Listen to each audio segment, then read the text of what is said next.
কেমন আছেন আন্টি? ভালো আছি। তো বড় হয়ে গেছে দেখছো? তোর মা কেমন আছে? মাপটাকে অনেক মিস কর। তাহলে তো অনেক ফোন করতো। তোমার নাম কি? আমার নাম পুষ্প। তোমাদের? তাউসি তাসি। হ্যালো। আরে বাহ, রুমটা তো বেশ সাজানো গোছানো। সরি, আই মিন একটু অগোছালো হলেও কিন্তু খারাপ লাগে না। কি যেন নাম তোমার? পুষ্প। আমি কাজ করছি। Okay. তো কাজ করেন, আমি কি আপনার ঘরে উঠে বসেছি নাকি? আমার এই রুমে যদি কেউ ঢুকে, পারমিশন নিয়ে ঢুকে, জিজ্ঞাসা করে দেখো। কেন? আপনি কি বাঘ নাকি ভাল্লুক যে আমাকে খেয়ে ফেলবে? আমি কাজ করার সময় তো থাকলে কমফোর্টেবল ফিল করি না পুষ্পা। Thanks. প্রথমত আপনি অফিসের কাজ বাসায় নিয়ে আসছেন। শোনেন, একটা কথা বলি, অফিসের কাজ কখনো বাসায় নিয়ে আসবেন, বাসার কাজ কখনো অফিসে নিয়ে যাবেন, এটা কিন্তু একটা অনেক বড় ভুল। আপু চলো কার্টুন দেখবো। কার্টুন তো দেখতেছিলাম। ঠিক আছে, চলো কার্টুন দেখতে যাই।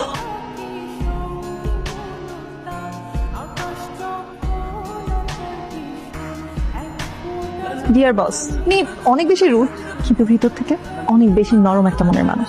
আর এটা কেউ না বুঝলেও আমি এটা ঠিক বুঝে গেছি। আর এই একটা কারণে যথেষ্ট আপনাকে অনেক ভালোবাসার জন্য। আমি তো বাইরে যাচ্ছি, আমার বাবার পেনশনের কাগজপত্রগুলো নিয়ে একটু কথা বলতে হবে, তো তাই ওদের অফিসে যাচ্ছি। আচ্ছা ভালো। ইভান দাদু ভাই, বলো দি। যে ওর বাবার পেনশনের কাগজগুলি নিয়ে কাজ করতে যাবে, তুমি একটু গাড়ি করে নিয়ে যাও, আবার নিয়ে আসবে কিন্তু। Thank you. আচ্ছা দেন। আচ্ছা, কি একটা ঝামেলা ছিল যে বাবার পেনশনের এই ব্যাপারগুলো কি সলভ হয়েছে? এখনো পর্যন্ত তেমন কোনো সমাধান পাইনি। আর সব থেকে দুঃখজনক ব্যাপার কি জানো? কে? ওরা আমার কাছে ঘুষ চায়। আর আমার বাবা আমাকে এই শিক্ষায় বড় করে নাই। আমিও কম নাচতে পারি না। আমি 10 দিন দরকার হলে আরো ঘুরবো, কিন্তু 1 টাকাও ঘুষ দিব না। হ্যালো, কি করেন আপনি? আবার অফিসের কাজ বাসা নিয়ে আসছেন? By the way, thank you.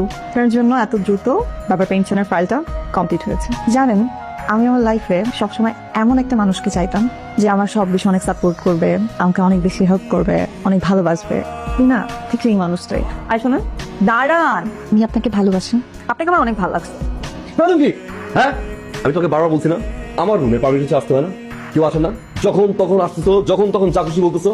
আমি তোমাকে কিচ্ছু বলছি না, ইট ডাজন্ট মিন তুমি যা খুশি বলবা, রাইট? নরম হয়েছিলাম কি, মাথায় উঠে বসবা। Ground from here.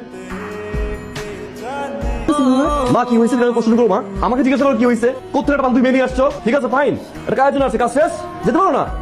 কি রে, তুই যে ঢাকা থেকে আসলি, আমাকে তো কিছুই জানালি না। তো বাবার পেনশনের টাকা কিছু করতে পারলি? হ্যাঁ মান, আমি সব কাজ একদম ঠিকঠাক করে চলে আসছি। আচ্ছা। হ্যাঁ রে, আমার বান্ধবীর বাড়িতে যে গেলি, ওরা কেমন আছে রে? কতদিন দেখা হয় না। ওর ছেলেটা যে কত বড় হয়েছে। খুব ভালো আছে। আচ্ছা তুই খেতে আয়, আমি খাবার দিচ্ছি।